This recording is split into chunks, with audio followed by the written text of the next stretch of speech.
guy. Hey, Chad, you pretty cool guy. Hey, you're a pretty cool guy too. All right, dude.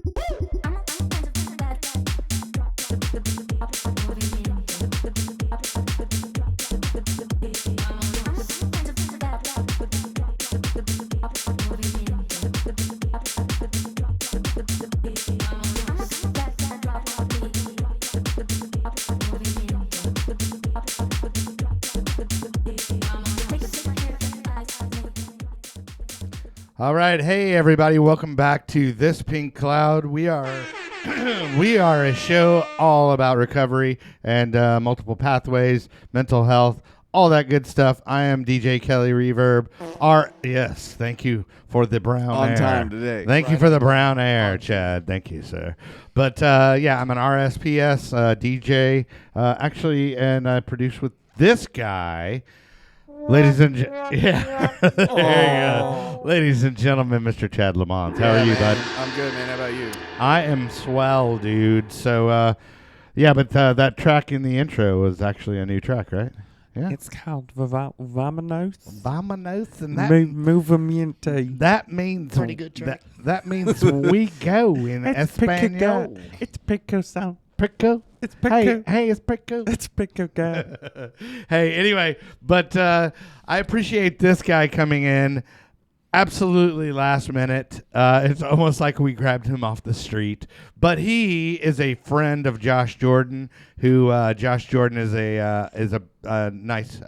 Actually, he would be a reoccurring. He's a Pico guy. He's a Pico guy, but he is a reoccurring guest host on the show. But he reached out and made this happen. So welcome, Trevor Fuller. How are you? I'm good. Thanks for having me. Yeah. This is hey, great. Well, I appreciate yeah, right.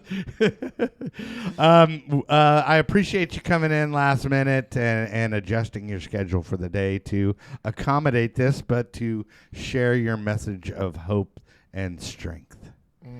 Yeah. So, yeah, honor to be alive to tell the story, right? Or not locked up, as we were talking about earlier, or not, just permanently fried where I can't have conversations like this, because that does happen, right? And so, of course, there's a Chad joke there.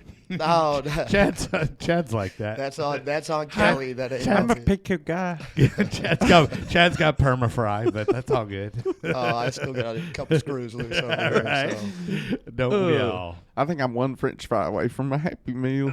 That's what somebody says at one of the meetings I go to. It's great. All right, Mr. Trevor. Man, I started using at about 15 years old, right? And it started with alcohol real quick. Found out like I was passing out or throwing up when the party was really getting started. Where were you growing up? What city? Flower Mound. Okay. Actually a suburb, Highland Village, Texas. Oh, yeah. Part of the Louisville, Flower Mound area. Oh, yeah. You And probably knew Justin. Dusty Burrow. I don't know Dusty personally Right. from back then. I know him okay. from the recovery Gotcha. community. So it's crazy how I've kind of had some of those where we probably cross paths and things of that nature. I do have some friends from back then that are now in recovery as well. Gotcha. And a lot of restored relationships or friendships or just, like on good terms type of relationships from back then because, man, I was trying to burn them all in the ground without knowing it, right? Sure. Because although, I was surrounded by a lot of people who cared about me and would consider me friend or I would consider them friends, I wasn't a very good friend. And my lifestyle was, without knowing it, just trying to fill the void inside, right? Which was only just making this God-sized hole a lot bigger through the process. And, it went into marijuana, into selling marijuana, into, graduating high school, not really caring about like the sports I was in love with and things like that to pursue college, letters of interest. I was going to go to a college, A&M university with a lot of friends. And my sister was up there and, a couple things happened, like, sent my application and my essay. All my friends are getting their letters back, admissions. I'm not hearing for about a month. I call A&M. They said, hey, well, we've got your application, not your essay. And I'm like, oh, well, that's weird. I sent them together. Right. They're like, well, do you have the essay? Yes. We'll just send it back in. So I send it in, past deadline. So not accepted. So I stayed here and uniquely, like I grew up playing sports in Louisville. They didn't have Highland Village and Flower Mound sports Yeah. and things. What was back the then. sport of choice? Everybody. So I grew up playing basketball, baseball, football. All of That them. was just Okay. fucking Soccer, but I all-star, played dude. organized baseball and soccer primarily. Into middle school, I started playing football and basketball. Okay. So soccer was my sport of choice that I excelled in or chose over baseball in high school. Right. And so 18, party scene, social life, very much. Soccer player. Good Yeah. family Right. upbringing, not a perfect family, but a great one. I always commend the people who don't have the family support because that has not been part of my story. My family has been there through it all, and very blessed to have them and the family that I have. If anything, they're my number one advocates, and they did the best they could with what they knew and what they had, Sure. at that time. And but you guys know there's no stopping the tornado, right? Right. And so I stayed here, and the process. I went to Flower Mound Marcus, but my mom taught at Louisville High School. So between the two, we grew up playing. Went to Louisville sport camps. Marcus sport camps. Then I get in and I'm going like with my mom as a cheerleading sponsor, riding on the bus to Louisville winning state. I've got a lot of friends that go to Louisville because we all played in the same sports organizations. I went to a middle school that half the middle school went to Marcus, half the middle school went to Louisville. So as I graduated, I chose to stay here and go to Brookhaven. But really what happened was the sports that filled up 80% of my life, it went away. And the next percentage of my life was the social life and the partying. Right. And it engulfed my life is what happened. I mean, I was very well acquainted with a lot of people. Right. And I always knew what was going on. You had a broad reach there, man. I mean, you had like two schools, happening at once. Yeah. And everybody's turning 18, and most of the people that stayed here were being what most 18-year-olds We're going to Brookhaven apartment. or Richland College, and and not that there's anything wrong with that, but most of the people, I did. Yeah. Most of the people that I was already acquainted with a lot of the people in the party scene already, and so most of us, kind of took off in that, and I found the ones that were ready to go as hard as I was, really. Right. I didn't want to screw up school, but I screwed up school right the best I could. Yeah. And so I remember I would say no to somebody, like one group would call me on a Monday night, this is going on, I worked in a restaurant, and I'm like, no, I need to study. And 10 minutes later, I'm obsessing over what I'm missing out on, the party or the fun. Oh, you had and 10 minutes later, I'm slamming the book shut. I'm on my way. You had the FOMO, dude, the fear of missing out. And so that escalated. And so then my first attempt, I remember I tried to get with this really, and I did. I started dating this girl that had been informed like me, and she's a beautiful girl and really level head on her shoulders. And I start dating her, and without knowing it, basically thinking this, I shouldn't be doing these hard drugs. I've done 200 plus tabs of ecstasy in 6 months. I've shared a sheet of acid in 30 days with a couple friends. I found cocaine. Did you have an app in your phone to keep track of all this? And I'm probably being generous, by saying I don't want to, but I remember seeing the Channel 1 news where ecstasy eats a hole in your brain, and I'm sitting there doing all this ecstasy. I'm like, this can't be good. I shouldn't keep doing this. But then I moved on to cocaine, and that was my jam. Dude, I didn't go out shout out to Maria Menounos for the Channel 1 news. Do you remember? That was her, dude, on that when I was in middle school. And she still does stuff, man. She looks just the same, too. That's wild. Yeah. That's how I know her. But, yeah, my bad. Well, you got more brain cells left than I do because I couldn't remember that. But so I just remember that message, right? But it didn't matter. I moved on to cocaine, and then I decide, I'm dating this girl. She's going up to a school that had wrote me a letter of interest for soccer that I hadn't responded to when I was, in my senior year or whatnot. And it was a good school. And so I was like, maybe, this girl's going to fix me. I'm not thinking that, but that's the action, right? This good girl's going to fix me. If I go play soccer, I won't use for NCAA rules. I'll try and walk onto this team and maybe earn a scholarship because I had to pay my way through school, right? And so I go up there with her, and I remember I've got this roommate, and he knew who I was. He was a grade younger than me, and he knew my brother. He was always rotating every 2 years, either playing as the young kid in baseball with my age group or the older age group for my brother when he was the younger one. Mm-hmm. And so he knew who I was. I knew who he was. His girlfriend his girlfriend and my girlfriend's parents connected them to be dorm mates. So we knew who of each other's names. So we decided we'd be dorm mates. And that sounds like a party brewing. well, so we move up there. I walk on, and I make a. What college is this? Midwestern State University in Wichita Falls, Texas. There we go. And so I walk on up there. I'm like 2 weeks into it. 8 of us made the team that walked on, and I'm out there for our first non-district scrimmage. That's I don't remember, Tyler or something like that. We're supposed to catch a charter bus that afternoon, and the coach is like, "Hey, we can't find your physical," and I'm like, "Okay." I'm in, I went and got my physical with all other guys that walked on, and they can't find it. So I'm standing out in this light practice that morning. I'm standing next to the coach, and out comes the athletic coordinator, and he's like, "You have a Trevor Fuller out here?" And he's like, "Yeah, he's right here." He's like, "Well, he's ineligible." And I had already talked to the coach, about my GPA and stuff. It wasn't that. It was enrolled in 2 full-time semesters at Brookhaven. Okay. So I had 2 12-hour semesters. I only had 19 hours. So for each full-time semester that you're enrolled in, you have to average 12 hours per semester to be eligible. So every part-time semester doesn't count against you. Right. So I'm enrolled. I'm at this time. My roommate, I think was a little sheltered in high school, knew I was in the party world, had been asking me, "Trevor, let's go party. Let's go party. Let's go party." I'm like, "Nah, NCAA. Nah, NCAA." Right. Not thinking, "Nah, this good girlfriend." Nothing like that. Right. It's not NCAA. Sure. And so I'm enrolled 12 hours. I walked back to the dorm room that day, and I said to my roommate, "Let's go." And it was off. And instead of focusing on school that semester, maybe taking 2 summer, because I'm only 5 hours eligibility, 2 summer school classes in 6 and hours, you're there, I'm eligible again. Right. So instead I go back, I start using it, I'm hiding it, lying from the girlfriend. She doesn't know what's wrong with me. Why am I such an asshole all of a sudden? Right. And that was, took a lot of energy to hide. She lives in the next dorm over, right? The next building over. Oh, yeah, for sure. And so and people talk. And and so it was just, so instead of getting eligible, I failed 2 classes. I become 11 hours eligibility, and I do the same thing the next semester. I enroll in 12 hours. I only get 6 hours.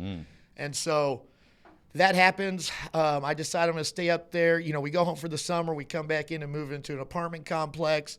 We get up there for about 3 weeks, and my roommate comes out. We're partying and stuff, and I'm starting to I had connected a guy up there he wanted to start selling, hydroponic weed up there. He was selling drugs up there, and I got introduced to him from a friend. He tried, they're trying to find a good connection for weed down here or anywhere. And I'm like, "Look, I don't have the money to buy it, but I know all the guys that got it, And so we started running this thing back and forth up there. I get up there, I start selling some mushrooms.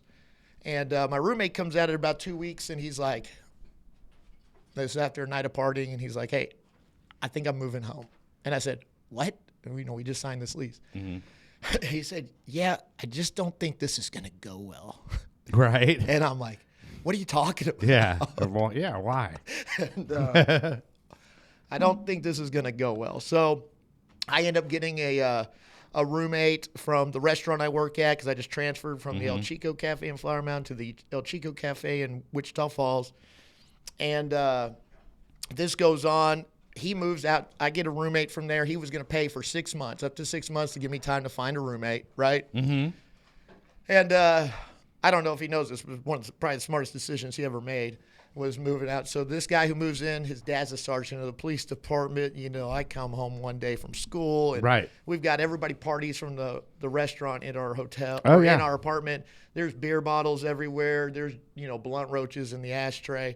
And I come in through the back door, and boom, full-fledged cop officer sitting in uniform on my couch. And I'm like, "Hey," he's like, "Hey, Trevor, this is my dad." I'm like, "Hey," I go and I text him. I'm like, "Dude," you know what I mean? Like, not cool. So I just grab my stuff and I go over to my girlfriend's apartment, who lived across the apartment complex. And anyways, that was the start of it. And it escalated to where we were trafficking a bunch of drugs back and forth from, just really weed, back and forth to Wichita Falls, from Dallas to Wichita Falls, Dallas to Wichita Falls. And then at 23 years old, I'm living up there, and we could get mushrooms up there for a very cheap price. Couldn't sell them up there because they were everywhere. Right. But in Dallas, yeah, I could buy, a pound for like $1,200. So we got set up. right. 1.5 pounds of mushrooms, 2.5 pounds of weed. Mushrooms are a cash. felony no matter what. Yeah, and so, we knew who set us up. We knew it all went, but then I get put on, we go 9 months waiting on our court case. My parents, refinanced their house to pay for a lawyer for me, all that good stuff. And I remember going to court, and my parents and my brother-in-law testifies on my behalf for my character. My grandfather does. And my sisters are kind of in tears because, I'm facing, 15 to 99. Yeah. Trevor's going away. And so, and he won't be and playing. I've been partying all the way up. Yeah, right? and he won't be playing soccer anytime soon. And so, it's like I'm going to jail for a long time. Yeah. And if I don't, yeah, I'm done. If for some reason I don't, I'm done. And so, sure enough, we get 5 years deferred. It was the first time I've ever been in trouble. We get 5 years deferred. And I get put on a super intensive caseload where you got to report twice a month. And I remember after the first appointment, I'm doing coke that night. And the escalation looked like,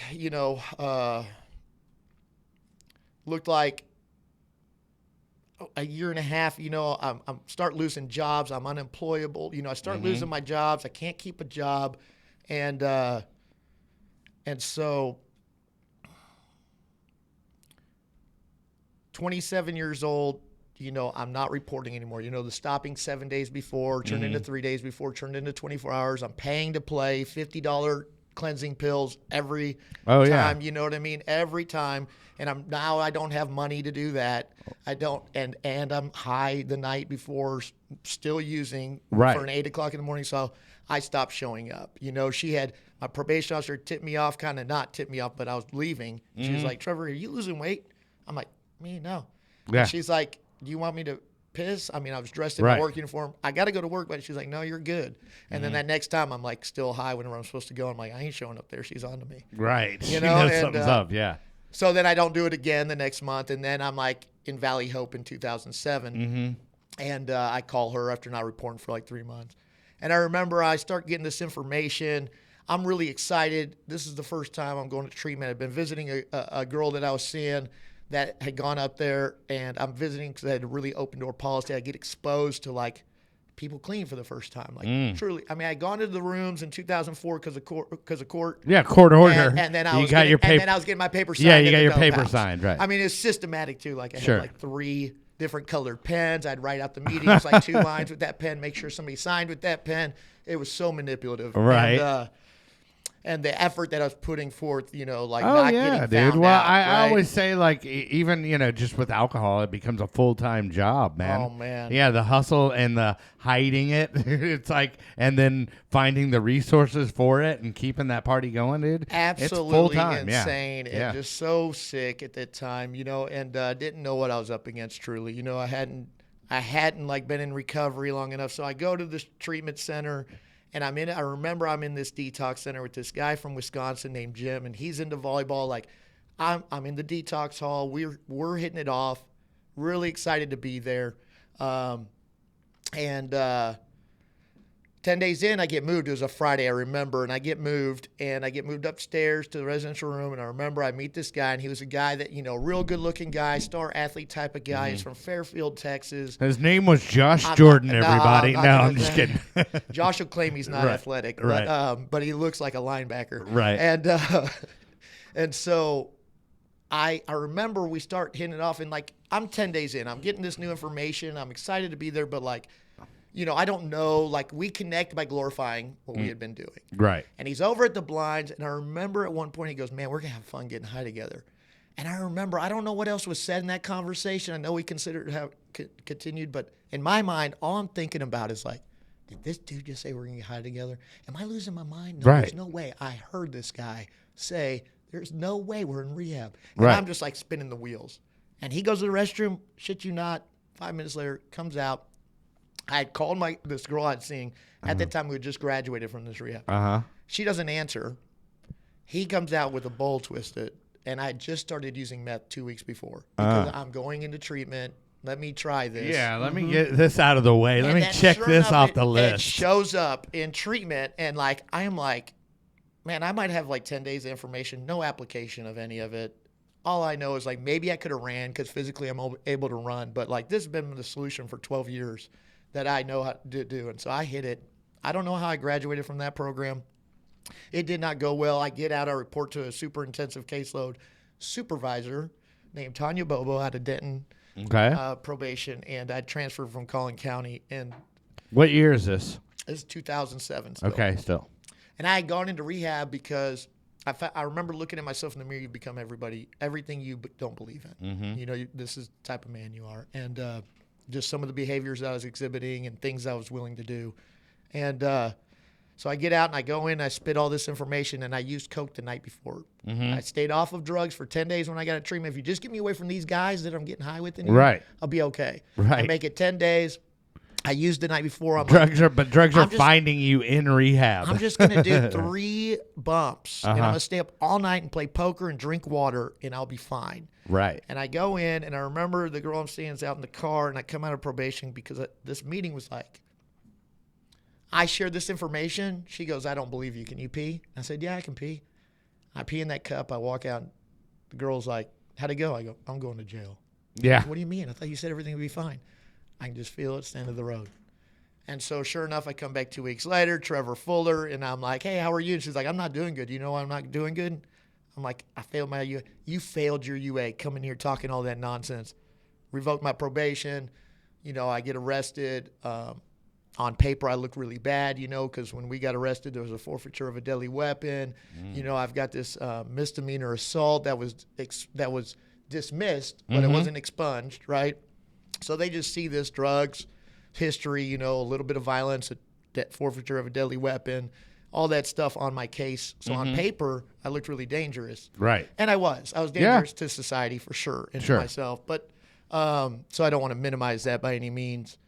And put the drugs in me, all bets are off, right? Right, for sure. So I get recommended Safe P. I go to Safe P. I was blessed. Hey, real quick, before, because I want to pick up at Safe P, I want to throw to our sponsor real quick, awkwardly, because that's how we do it. All right, cool. Hey, everybody, if you are looking for a personal injury attorney, please hit up our friend Max the Axe, and he is at thispinklawyer.com. That will take you to Lone Star Injury Attorneys. That is thispinklawyer.com. He will get you maximum results. Send him an email, and he will get back to you regarding your personal injury case. And then also want to give a shout out to the upcoming Big Texas Rally for Recovery. Holla. That is happening September 9th, and that event is from 11 a.m. to 3 p.m., and that is 3107 South Boulevard. Chad, would you like to speak on the Texas Recovery, what they can expect? They say everything is bigger in Texas, and this big Texas rally for recovery is going to be amazing, and it is going to be massive. So there will be a bunch of people there, including myself and the killer Reverb, who just watched you drink his Starbucks coffee on next to the sign on this podcast, and he will be the microphone MC there, and I will be being just myself in all of my 17,283 personalities. I love it.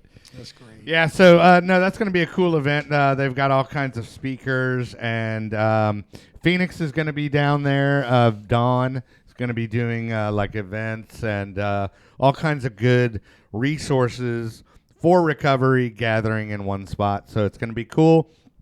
Also, we have a new EP out. So sometimes we like to play music. Sometimes we like to play music. It's pretty cool. It's pretty cool. It's pretty cool style.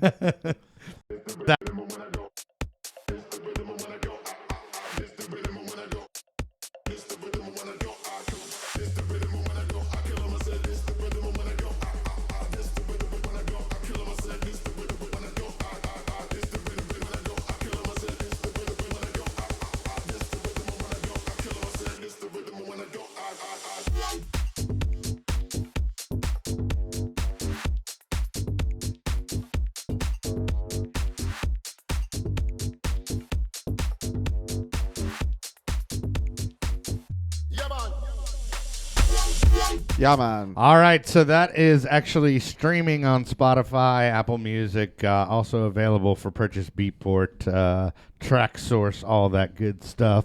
But Chad, I would say it's pretty cool. It's a picker. Pretty cool song. Picker song for the picker guys. Anyway, so that's what Chad and I do on our other day job, non-day job endeavor, right? Mm-hmm. All right. Well, cool. So back to you, and you were talking about Safe P, and I've heard people talk about Safe P a lot. Why don't you first say what Safe P is, and then tell us what your experience was and all that? So it's a substance abuse felony punishment facility. So it's really SAFPF. There ain't nothing safe about it, man. Well, it actually is, right? Yeah. Like you got cardinal rules, you got major rules, things of that nature. And sorry about that. That's all right. You're good. Cardinal rules, things like that, like physical contact, things like that. You go back to county, and you likely have to start the program all over again, or go do your time that you were facing. Right.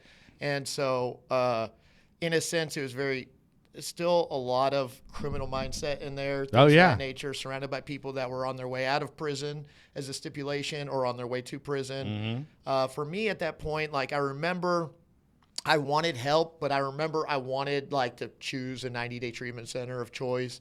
And so whenever I get arrested for my revocation, warrant and all that stuff, and my parents, I don't know, still to this day, my parent will say, like, my parents in the legal team had a conversation, since my parents were paying, and my legal team was like, he needs Safe P, because like if he messes up, if he's really an addict and he keeps messing up, they'll work with him more because it's the state program. Right. And so, I remember not being happy that's what I got, but being grateful because I wanted help. I did want help. And I remember sitting in county jail, and I'm with a bunch of people that are scamming you for soups, playing spades, cheating, not playing by the rules. Like they're hustling everybody. Right. And I really didn't want to continue living that way. Uh-huh. But I noticed I'm surrounded by it. Like, this isn't doing anything for me. I'm praying and stuff. And I remember I talked to this girl that night, and I'm like, man, I'm just ready to get this show on the road. I was the expectation I was going to sit in county for 30 to 90 days. I had waited on a court date for 14 days. It had been about 16 days. I have this conversation, and I was told a minimal 30 to 90 days I'd wait to go to Safe P from the day to court. And then 16 days later, I have this conversation. I hang up, and that night I catch chain to go to Safe P. Oh, wow. So weird. And well, Chad, weren't you also gonna like go to Safe P, but then the process like got held up, or what? Yeah, that was the whole thing. Like, I got denied Safe P because some of the medication I was taking. I got denied Wilmer as well, so I ended up just stuck for 13 months in county. wow. Right. And because it took him 5 months to deny me each time. Well. So yeah, shit, man. You were 14 days you for were a lucky, court date. dude. You got expedited. I spent 7 months waiting for a court date. You know what I mean? So like, yeah, the system was way, way, way backed up now. Yeah.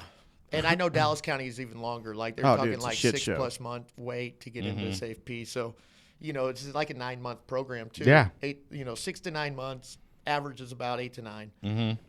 So I did 30 days in county exactly, and then I did 200. So I was locked up for 228 days. And that program is like half is therapeutic treatment, like behavioral modification, but the other half is like, prison. You still wait in line for your clothes, your bedding. You do like, you have to have it tucked, your bed's made. Every time it's still not summer camp. Yeah, no, it's not summer camp by any means. And you level up, right? And I remember, it was quite the experience, right? Like I catch Chan, I go over there, I'm out behind this wall, and you got to bend over, and you got these guards looking at you like they enjoy their job, and it was just a weird experience, but it was a humbling experience. Right. And I don't know what I'm walking into, and I go and they take you get your laundry, you get your stuff, and they bick your head so that everybody knows you're new boot.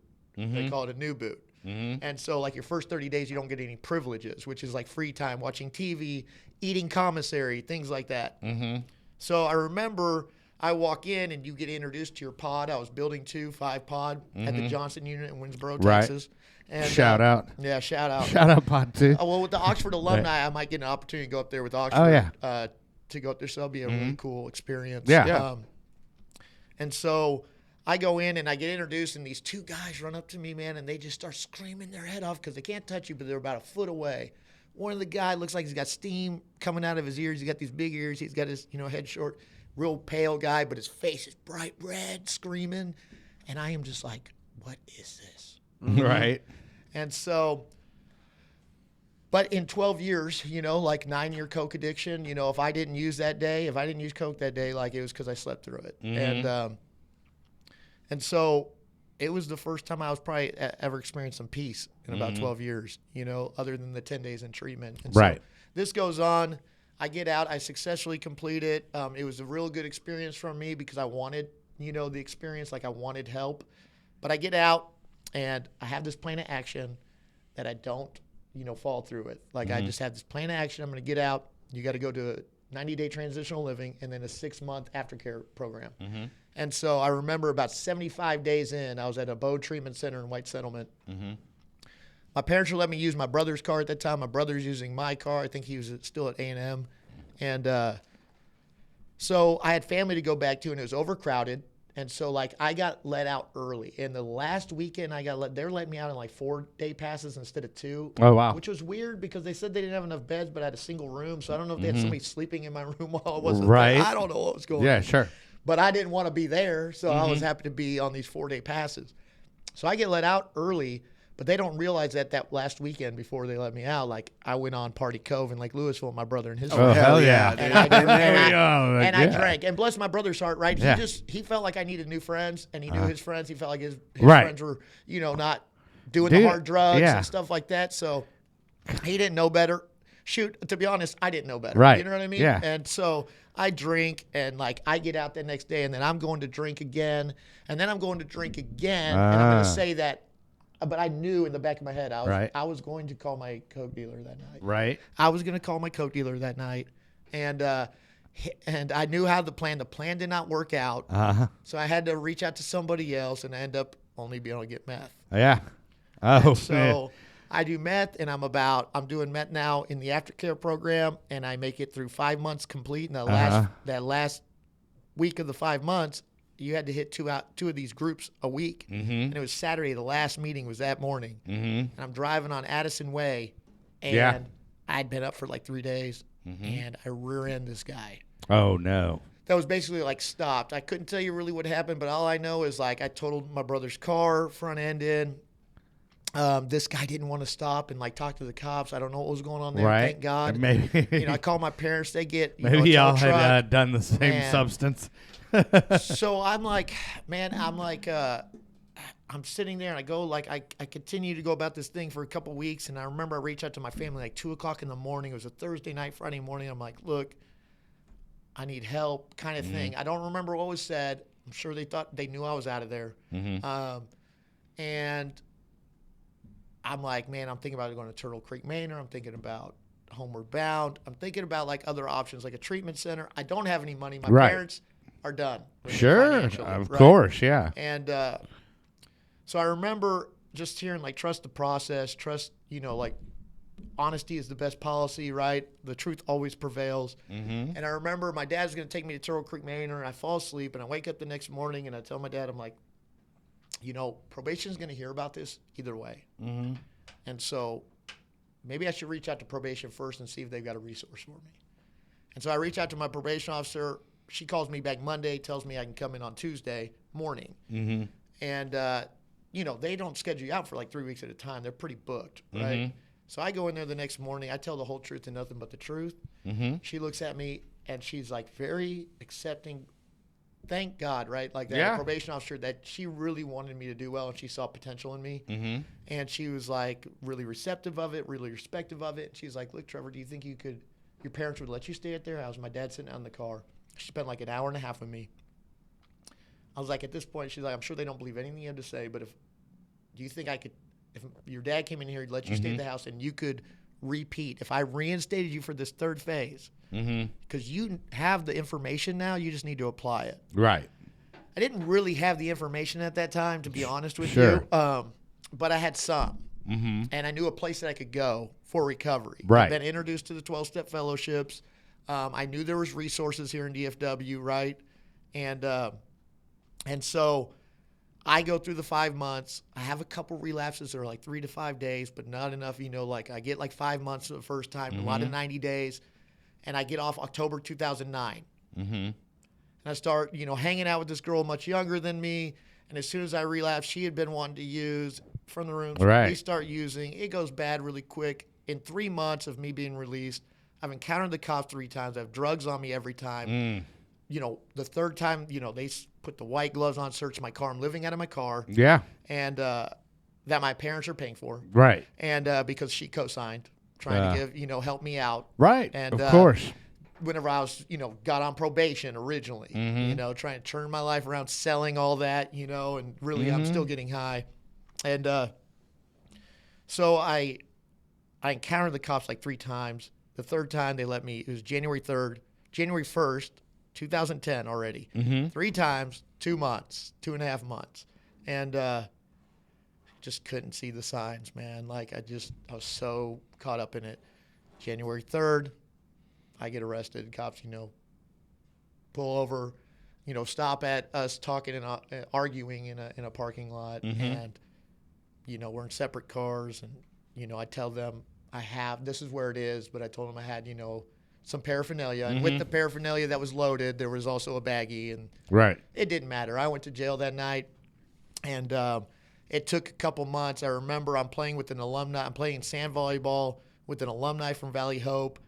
And he kind of was the one guy I was staying connected to during this, like whenever it fell off again, only because of sports. Like somewhere in the back of my mind, at least I'm getting exercise, do something good for yourself, Jesus, Right. And, but I'm not showing up on time and I'm being late and I'm being unreliable. And he's like getting frustrated, and he's like, Trevor, why don't you go back to Valley Hope? And I'm like, I can't afford to go to Valley Hope. He goes, I'll pay for you. I go, I can't ask that of you. He goes, You're not asking, I'm offering. Right. I'm like, dude, I don't think my pride's like, I can't receive help, right? Sure. And so about 2 weeks go by, and then I kind of come crawling back to him, hey, man, is that offer still on the table? And so what happened was I went to treatment. He put a down payment for half of it. It was a cash deal, so I went on a payment plan for the rest of it. And I successfully completed probation, where there's like 12-step solution for the first time. And I decided to do something different. I go to a sober living community called Primary Purpose Sober love Living. that. Okay. Not going back to mom and dad's house. Right. And, I become a house lead there, whatever. I'm delivering pizzas. And see, right whenever I went in 2010, I was, so bad off. I was about to lose the easiest job in the world, which is delivering pizza. Like I was so unreliable. And about 3 months into me being sober, my boss's boss, so my general manager's boss, district manager, would come in a lot to that store. And I don't know what they were saying to each other, but I kept hearing them saying something like, you need him. Like his boss would say to him, you need him. And so they started approaching me about going into management for Papa John's. Sure. And so I remember thinking, man, I don't know what I want to do with my life. I'm 30 years old. Yeah. I've got a bunch of like training in restaurants, bartending, and I turned down any attempts or approaches of management because I'm like, y'all get here at 7:00 in the morning. Yeah. No way. Right. Like that would I'm going to bed, trying to go to sleep at like 6. Right. And even though I'm not trying to go to bed at 6, the reality is I keep going to bed at about 6. Sure. Hoping that the sun doesn't come up before I fall asleep. Right. And so I decide, look, I don't know what I'm doing in my life. There's an opportunity to get some resume material here. Become get some leadership position, whatever. Right. And so according to my boss, who had been with Papa John's for 11 years at that time, he said I was the fastest transition from shift lead to manager designate, which is basically you're in a position to take over a store, be offered or apply at the store, right? To a GM. And so me and him worked as a team a lot. This was not all Trevor. Like this guy believed in me. I had strengths. He had strengths. He was training me. I took my strengths and went out and grew sales, marketed the South Lake area, churches, schools, big Kohl's, whatever. And then I would help reap the benefits, be there to support. And so we grew. We made the store successful. I could become the GM. The next year I get a piggyback off of the fruits that we put in together. He took a training position, general manager position across to Fort Worth, and I took over the South Lake store. And so we had a great team. Right. We finished 15th in the nation at 600 plus stores that next year. It was hell on earth. It was the first time they did Ranger 7. I don't know if y'all Oh remember yeah, that. I do remember that. Yeah. And it was a genius marketing idea, but like it was very well planned, very poorly planned. It should have been only on large pizzas and only on like chicken. But Yeah. the problem was What was that special they again? scored 7 runs, win or lose, 50% off online. So not only So you get your whole order orders, 50% we come offline. in and all these orders drop at 10 a.m. All these plan ahead orders, all the companies are sending them in. Yeah. And they're everything on the menu that we normally don't like. Oh, we wow. normally don't have inventory for. Like we're going through stuff, and and the Rangers were. We're gonna take all your jalapeno poppers, dude. you know, and Extra like larges all of a sudden, smalls. You know, like, right. If we would have kept it larges and chicken, Sure. Hindsight's 2020, but it was laborious. About 70 hours a week as a GM. Yeah. You know, it was, and I knew I didn't really want to be in the restaurant industry, but like it was a very good experience for me. I stayed clean for 17 months, 16 to 17 months. I don't really remember. It was right around that time. I moved out of sober living at about 13 months there, and the plan was 18, but influenced by a woman to hurry up and move out with her. And I allowed myself to be influenced, and I wasn't, you know, I didn't know I wasn't ready, but obviously I wasn't. Right. And it was part of the process.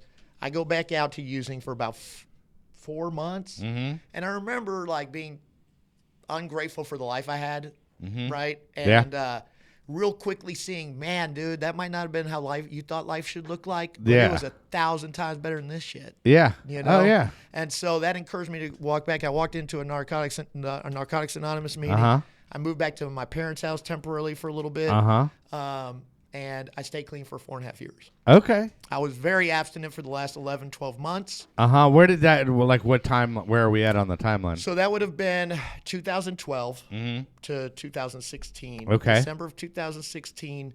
So my life's building up again. You know, I decided to step away from Papa John's. I didn't know what I was going to do. I remember, you know, they believed in me. It was great. I just knew it wasn't where I wanted to be. And I got clean to figure out who I was and what I wanted to do, right? And what I wanted. I knew that wasn't it. So I stepped away from that. I got an opportunity in the oil and gas industry for a small private company. It was a great experience. You know, the oil market crashed. The company crashed. There were some things going on at the company, you know, outside of the owner's, you know, control that happened. And he's a dear friend of mine. I learned a lot in that situation, and I got some more experience that ended up getting me. So I get laid off. The company gets filed, you know, goes bankrupt. He liquidates the company in this November, I think, of 2016. And, you know, at this point, I have not been seeking God at all in my life. You know, I'm in a relationship with a girl that, you know, at one point gave me the best compliment I've ever had. You know, thank you for being so patient with me. I'm one of the most impatient people there is. And I knew that was God. You know, like I knew that was one of those things where God's doing for me where I couldn't, because I was like, damn. And that's like what the program of recovery had given me by me seeking God and pursuing God in my life and keeping him first. But I got all these blessings in my life, right? And I'm living, you know, with a friend. We got a nice living situation. I've got a good job I enjoy doing. I've got a relationship in my life with a woman that I want, and some money in the bank. I've rebuilt my credit from everything I'd done into my 20s. Right. And, you know, when I bought my car in 2014, I had an 807 credit score. And what happens is in this result, I blow out my knee again. I had done it in 2014, recovered fairly quickly. Right. 2017 or 2018 or something like that, I blow out my right knee. Or it's 2016, I blow out my right knee. And fitness was a big part of my recovery. Getting to play sports was a big part of my recovery. Lose my identity in a sense. Oh, yeah. Right? And, for sure. And that happens again. And so I'm not in a position financially now because that happens. My mom had been on her deathbed. She had 2 brain aneurysms. She was in a coma. The company's having issues. I'm not in touch with my intuition. Like, I see the writing on the wall going down, but I am not in touch with practical solutions for my life. I'm trying to hold on to it. I'm getting caught up in all of it, looking outward, and I'm not I'm just not tuned. And I start gambling online. And I go through $35,000 in That was a good move, by the way. I don't have. Yeah. And I do this in a matter of 3 weeks of gambling. Holy crap, dude. And so Now I've got like 4 credit cards. I get this debt consolidated, like consolidated loan because my credit was still good enough at that time. Unsecured loan for like $23,000, and Let it ride, baby. well, and the plan was to consolidate all 4 of those. Right. My great plan was I'm gonna put all 4 of those cards. I'm gonna pay all 4 of those off. I'm gonna have a little money left over for some financial amends. And I'm gonna pay a lawyer to get my misdemeanors expunged. Right. The only thing I did with that $22,000 was pay to get a lawyer to get my misdemeanors expunged. All the rest went to gambling. Because I didn't tell anybody that I was pulling the trigger on the unsecured loan. Sure. I talked about it, but I never told anybody when I did it. So fresh off the boat of online gambling, 3 weeks later, I'm getting this money. Right. And nobody knows I'm getting it. Right. And I'm just like, just a little more to recover. Yeah, dude, I can make this back, dude. It was such a sickness and the blink of an eye. And so that causes problem in the relationship. The girl I'm seeing starts using. There's a lot of dishonesty behind that. And in my gut, I know it's happening. And I'm taking it really personally because I got no program of recovery anymore. I'm just dry. Right. And because you did have 4 years of recovery, a window, right? Of 4 years. So I'm still clean at this point. Yeah. Like I'm like, this is like January So you're just not staying tethered to any kind of recovery program. So then things start kind of falling apart, and things maybe that you learned start falling apart and stuff like that. Or? So my experience is, first of all, the only thing I found to work for me, like wholeheartedly, like has been the 12-step way of life. Okay. Right. Specifically, like, and that is like seeking God, draw near to God, and like He will won't make too hard of turns for me. Right. Right. And I'll be able to have the power to walk through a lot of things and respond to them a lot differently than I ever have. And so. But I'm an advocate of all pathways. You know what I mean? I'm not so, one of the principles that's indispensable is open-mindedness. And I know that I'm guilty of it, and a lot of people in the fellowships are, of like thinking that, somebody who leaves that particular fellowship or is trying something different is not going to work for them, that they belong here. Like, hey, if you can find a way of life that makes you happy, where you're not harming yourself and others, being able to contribute to this world, hey, man, more power to you. Right. For me, my experience was, recovery has always gifted me with these blessings. Still to this day, my best friends that are in my life today are all people from recovery pathway. Right. And I've had the privilege of being a best man in a wedding and multiple weddings in the groomsmen. Well, now, did you also? Okay, I know you said you were in a sober living, but then you also did you ever have anything with Oxford House or? That's coming. Yeah. Okay. Cool. That's very all right. That's coming very soon. Yeah. So my experience was I get in recovery. God blesses. I seek God. Like I was the most at peace. Like I said, was locked up in Safe P. Don't get to see away from all the people I care about and I love, away from doing all the things I like to do, and being told what to do. But I'm seeking God, and like I have this peace and this confidence that everything was going to be okay.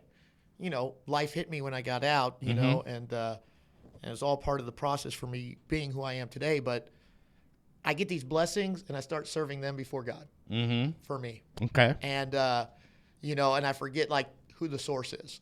Right.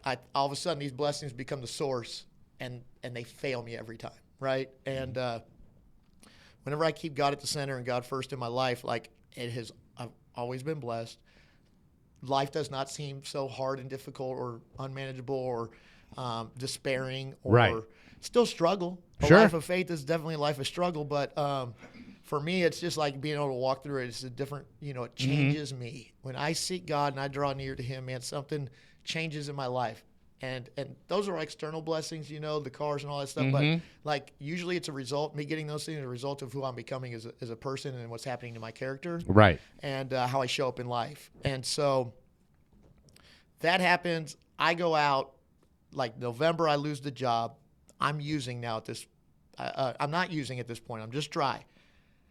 And I'm a friend from the recovery pathway helps me get a lead to a job with a good corporation, a corporate office job. And in between getting my background and my drug test results back, I relapse. and I try to get back on. Man, I go working for that company for. Are we talking slip or full on relapse? So no. I did like I used for 2 days, and then I come clean, and then people like I'm trying to get clean and stay clean. I start my job, and I don't. That company I worked for a little over 7 months, and they did not see me clean for 30 days. Right. And it was a nightmare. I was so scatterbrained.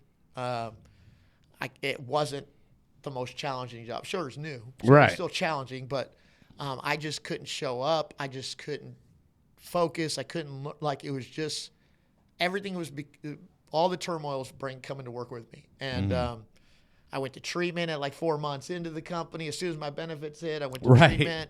You know, I went for 18 days, and the day I get out, you know, there's pills in my car that I didn't know were there, and I don't even do pills, and I dismissed them, and then 2 hours later I'm pissed off, and I'm taking them. And and then I'm like going. Well, you don't want to waste them. I go in to take a shower, you know, right. and I open my linen closet. There's some more, and I'm like, let me take those. And Dude, I take people a shower. are stashing pills here on me on purpose, man. And I get out and I put on my clothes, and I am like on my way to the dope house calling them immediately, automatic, you know, to get the drug of choice. And so I lose that job. I go on a trip I shouldn't go on that I was advised not to go on to Florida. You know, I don't make it to Florida. I get arrested in Mississippi. I'm lucky that I didn't get federal charges. Sure. Because they did not search my car. Right. They let the girl I was with go. Right. And I go to jail. And thankfully, and so I get out of jail. I come back. I lose the job.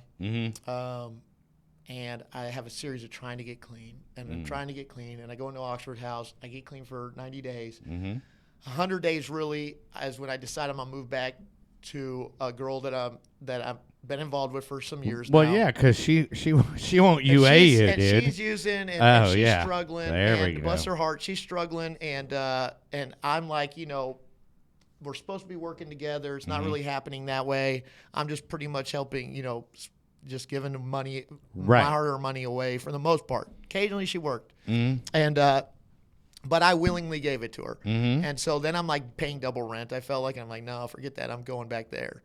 So I go back there, and I make it like 20 days, and then I decide to move out finally. Officially, I moved back in Oxford. I stay clean for 9 months. Relapse. I have a 10-day relapse. I'm back in Oxford after 15 days of leaving Oxford, and then I'm almost 2 years clean. And I moved to Waco with the job opportunity because, like, everything on my resume material since I was 30 years old, is not bad. Right. It looks good. It's all a result It of looks being good, clean. except for all the times I've been incarcerated and everything else. Well, it's not even that. It's like every bit of it came as a result of me being clean. Right. Yeah. And so, like, it's like you accomplish, you know, like this amazing stuff when you're clean for that short window or whatever that window might be, and then all of a sudden, then shit show. So it's like these total polar opposites that are happening. It talks about in the big book about, like, you know, like, we'll build our life up, get everybody to believe it before we pull. Everybody's waiting for us to pull the curtain down over everybody's eyes, including myself. Yeah. And or this, what do they say? The second shoe to fall or the other shoe to fall. And I'll be honest, that 2 years, you know, like, you know, I was living in a sober living house, but like, I remember when COVID hit, and I just gotten this new job that, you know, I'm doing roofing. I do this guy's house, and he's like, asked me to come into his home office. He's like, Trevor, man, I've been extremely impressed with interpersonal skills, the way you've handled this whole project. I work for a company. This is it. Hands me some magazines. Really good company. We have an opening I think you'd be a great fit for. Check it out. Call me, ask questions, whatever. Right. So I end up going through this whole process, get flown to Arkansas, different things, meet these great people, great company. I end up in this industry I've never been in, but it's construction, and I'm liking the construction industry with a corporate feel, but like not like a snooty corporate feel. Right. Like good old boys type of feel. Good old boy. Like, yeah, man, everybody's just like, you know, they like to fish, they like to play sports, whatever it is. Right. Just common guys, or maybe it was me growing to that I could actually see people that way. I don't know. But I take this opportunity. The only thing was it asked me to leave. I had to move into my territory. So I had to cover the bottom half of Texas and a third of Louisiana. Great opportunity. But I'm not working a real program of recovery at this time. Like, I'm really not. Right. I'm living in an Oxford house. I'm pretty much just staying sober, which is Trevor's still great. So like, you know, like does night and day difference from using. Right. But I'm not working a program of recovery, and I remember like in my gut, like being like, man, don't chase a career, don't chase the money. Mm-hmm. Like you know, like you've worked really hard to get back on track after that 4.5 year relapse. Right. And so COVID hits. I'm supposed to start traveling to meet all my client base, all that stuff, and I'm brand new. And so like now everybody shuts down. My company's not doing any layoffs. I'm basically working remote from home. I'm not doing any traveling. I don't know what I'm doing. Mm-hmm. I'm trying to learn. I get this total roadblock. I'm convinced I have a learning disability because it's not from unwillingness or desire to learn this new job. Mm-hmm. They have this proprietary software to build these buildings. Mm-hmm. Never been exposed to doing anything like that before, right? And no people to really like train me because everybody's still trying to keep their workload going. And I start playing Call of Duty. Okay. I have not been a video gamer since I was in college. Sure. Playing FIFA, right? Hey, Call of Having Duty, FIFA I tournaments. hear, is good. So, and it looks fun. So I get turned on to these video games, and I am first it was a different game, and it was real slow pace. And Right. Yeah. And then my roommate's like, you ought to check out this game. And Right. It's Call of Duty, and it's Warzone, and it's like action packed, and I'm all in. So I'm like staying up till 3:00 in the morning, and then I'm like tired for work, and like I'm going through this struggle, but I know I've got to move. It was postponed. I was supposed to move within a year, which would have been September of 2021 or 20. But they said don't rush. You get a little delay because of this whole COVID thing. Right. Yada yada. And so I find a place, and I decide I'm gonna move to Waco because it's in the border. I'd already asked, is there any chance like I move to the south side of Dallas? It's like an hour or less to get to my border. Right. from my Right. territory. Right. Company policy. If we excuse you, then we got to excuse everybody, right? So I get it. I tried. And so I move up there, and like so I go to get the psychological evaluation because I'm convinced I have a learning disability. Okay. And I am convinced because I'm struggling with learning this particular role. And so I go get this 8-hour psychological evaluation, 2 hours an IQ test, 6 hours is all these other tests. Right. Telling your story, depression test, all that stuff. And I remember I go in for the results, and this doctor's like, hey, Trevor, you're intelligent, right? And I'm like, no. Right. And she's like, well, that's your pessimistic depression. Right. I said, hold on a second, I'm depressed. And she said, oh, yeah, you've probably been depressed as far back because I can track. He's like, and I'm surprised. That's probably a good chance that's why you self-medicated. Like, you don't know, like you've lived with this as the norm. Right. She's like, and the good news is, Trevor, that like you don't have to live with that all the time for the rest of your life. And but she said, she goes, why do you think I'd lie to you about being intelligent? I go, I don't know. I'm depressed, so you wanted to cheer me up, Right? Like, Yeah, sure. And, she's like, Trevor, these are your results, So now I'm like, okay. So I start going to some counseling and stuff like that. I go do the DNA test, so you don't do the Russian roulette with different pills for depression. That's kind of a good idea. Yeah, well, Right, I mean, yeah. luckily I had the insurance to do that. Yeah, sure. And so like they gave me two, a generic and a non-generic type. And she's like, this is a temporary fix to get over this hump, and so like I start taking them. Anyways, my whole focus is like, I've got this new job. I'm saving all this money. Right, I had gambled. I went up to WinStar. I lived 30 minutes from WinStar. It was up by UNT at McCormick Oxford House. Shout out. Yeah. And I'm like, the roofing money's coming in, and I just start this new job. Right. And so like I go blow a lot of it. Right. And I'm like, dude, nope. So I sit down, I make a budget. I know what my monthly income is outside of commissions, off my base pay for my new job. I'm letting roofing go away. I'm going to focus on this. And I start saving money, and I save a bunch of money. I pay, my down payment on my apartment. Like everything's like saving this money, getting back in the gym, finding where I'm gonna live, right? Planning this move, finding what furniture I'm gonna put in it, right? Right. That is like everything to me. Uh-huh. I have no program of recovery going on. Like my service this is what service looks like to me. I'm a tenured member in Oxford. I'm sitting in my room playing Call of Duty. Right. And if they got a question, they can knock on my door. Right. And I'll give them the answer. Sure. And I'll point them where they need to go. Right. And so I became like really disengaged. That way, dude. So like in a sense, I'm like Right. isolating myself, right? Yeah. And but that's crazy because you're still in sober living and you're still supposed to be engaged in that community. well, and I was. But I just you're did the bare minimum. But yeah, You know what I mean? But you're still isolating while surrounded by that community. Well, and that's still like, you know, I was always still, you know, willing to talk with them and stuff like that. Just, man, I am somebody who's pretty involved in, Right. you know, like, and so like whenever, like I understand the benefit of that and helping others. And I have in my heart a desire to help and serve others. Sure. And, but for whatever reason, you know, maybe there's just deep root, like I really didn't want to move, but I'm doing it. I don't know. Right. But I move. Mm-hmm. And a weekend, I'm like, I've got this furniture showing up from Amazon. Now I've got some friends that are like friends for life from Right. the recovery world that Yeah. were Did I just totally ruin your vibe? nah, Sorry, you're good, dude. You're Yeah. good. You're good. That they would drive up there for a day and help me put it together. But in my head, I said one weekend of methamphetamine and this is good. I can And it came out of nowhere. And it Right. came out of nowhere. And I literally drove that night from Waco automatically to Dallas, scored, drove back. And for 2 months, I was driving back and forth to Dallas every weekend. Wow. And I go to Valley Hope 2 times in a row. I come out, I get clean for almost 6 months. I relapse right before Halloween. I'm coming back here because I felt like I had community here on the weekends during that 6 months. And then I relapsed again around Halloween. I'm in and out of treatment. I'm in and out of the rooms 15 days in, 15 days out, 15 days in, 15 days out. And I go to this New Year's Eve party, the You're Not Alone party that was sponsored by a bunch of people Okay. December of 2021.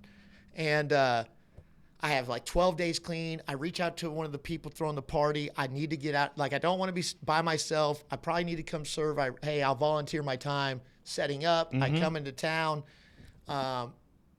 Everything's great. I'm hanging out with these friends. I'm not alone. I get introduced to this woman. She's amazing. Right. Blows my socks. And I remember being like, God, why? How now? Like, what do I have to offer now? Right. I mean, why this girl blows my socks? You know, Right, like, dude. and then I'm I go home. I'm a professional Call of Duty player. And I wasn't doing that anymore Right, at that yeah, point. yeah, I'd already yeah. gotten it out of my Gotcha. apartment. Gotcha. And I go home and I use the next day, you know, and I'm talking to this woman, lying by a mission. And I remember I slide it out there and she's like, wait, what? You know, and she's not having that, right? And it's going against everything I'm telling her. And so I'm sitting there 9 days, January 9th, 2021. Right. So it was December 2020. My clean date, what's today? Okay, so my clean date is January 12th, 2022. Okay. So this is, you know, January 9th, 2022. Uh-huh. And I remember I'm locked up I've been using for 9 days again. And I'm locked up in my 1-bedroom apartment. It's a real nice apartment. I'm in the bathroom. The door's locked. And I'm sitting on the toilet, fully clothed, toilet seat's down. I've got paraphernalia in one hand, paraphernalia in the other. Wow. And I remember, I think, man, dude, here it is again. Like building your life up, Yeah. right? Becoming who you want to be. Right. Just to tear it down again. Just to tear it down again. You're doomed to this life cycle. What is the point in All right. any of this, aspiring to be anybody or to have anything? Because you're doomed to this cycle anyways. And I'm thinking, like, you know, this girl comes in, I've got my own place, a good career, you know what I mean? It seems I've got like that friends. scenario has And- repeated itself. And yeah. it's like, and life's passing me by again because I can't stay clean. And Right. I like have tears rolling down my face. And it's a point of hopelessness, desperation. And I look up at the ceiling, I'm like, God, help me. You know, God, help. And I proceed to get high. I'm epitome of an addict using against this woman. And 2 hours later, something happened where I mustered up enough strength. I started reaching out to some people who work in the industry, and one female particularly, Micah Petty, shout out. She's, I think, with Banyan Treatment Centers. Right. I used to send a couple referrals to her, and I like, hey, I think I'm the referral this time. Right. It's me. And by the grace of God, she hounded me for 2 days. You know, I thought I was going to be there the next morning. Right. You know, I didn't realize the dope I had would last as long as it did. and I pull up to a treatment center 2 days later. Mm-hmm. I go for 8 days. I lose my job. On my way out of there, my benefits expire 8 days in. I go by the apartment complex, put in my 2-week notice or my 2-month notice. I pass on, but I don't stay there, and I come back to Dallas. I live on my parents' couch. I get accepted into an Oxford house. And for some reason, I just decided to do something different. I found myself in the CA program. Hell yeah. With Josh as my sponsor. Nice.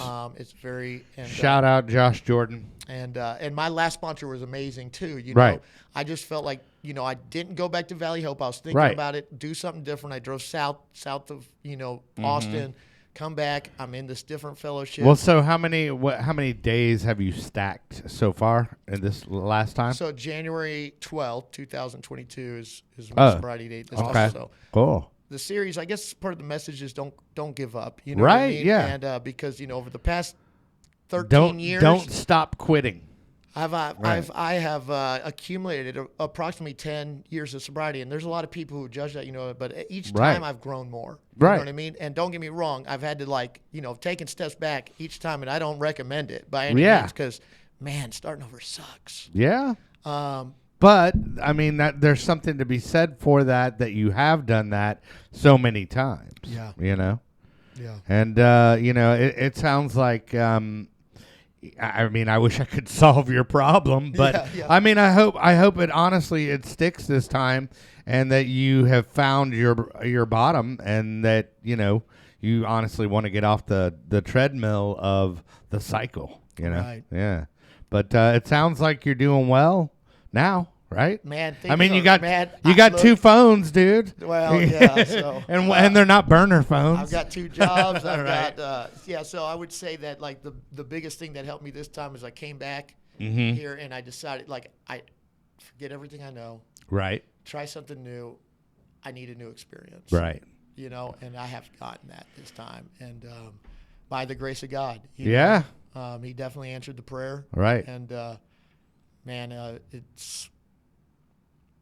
I couldn't have planned what it looks like today. Right. Not everything's gone my way. In Sure. fact, a lot of things haven't. Yeah. But then on the flip side, a lot of things have. Right. And, well, it seems like you are kind of blessed in that way that, you're able to rebuild your shit show Man, I've had a lot of help. Successfully, though. Man, I've had a lot of help from family to friends, the NA, Narcotics Anonymous, to CA, to people in AA, to treatment centers, to SafeP, to probation, to jobs. There's a laundry list of resources that you have utilized. So but I do wish you obviously the best of luck on the journey, and hopefully it's the last time. Absolutely. Yeah. And one last plug. Yeah, sure. We got a recovery softball team that we're running called Dopeless Stingers. JoJo Martinez and I started this a little bit ago. And we are looking for a couple players for our fall season. Where can they hit you up? We're an advocate of all pathways of recovery, but however, this particular team is for people that are remaining abstinent from drugs and alcohols. And the idea is to show people that without it, they can still have fun. And do Where can they hit you up to be on the team? They can call me directly. What do you want to give your number? Man, dude, this is dangerous. How about find Trevor Fuller on Facebook? Okay. Or Joseph Martinez, and reach out to us directly if you're in the recovery community and you're looking to try something new. Cool. We're going to be playing in Euless, Texas on Thursday nights starting at the end of August. We have like 2 or 3 spots open. Cool. Well, all right. Well, thanks for filling in last minute, dude. I really do appreciate it. It's like the joys of having a podcast is, sometimes guests have emergencies, and especially people in recovery. Yeah. Hell yeah. They're always fun. Hey, Chad, thank you for coming out. Chad, pleasure meeting you, dude. Very nice to meet you too, man. I'm sure I'll be sitting around. And then I'm super excited. Next week we have Falcone. You remember our friend Falcone that was on the show? Andrew Blanchard. We actually have his better half. So we're excited to have her on next week. Remember, everybody, there is no magic pill for sobriety, because if there was, we would all take 2.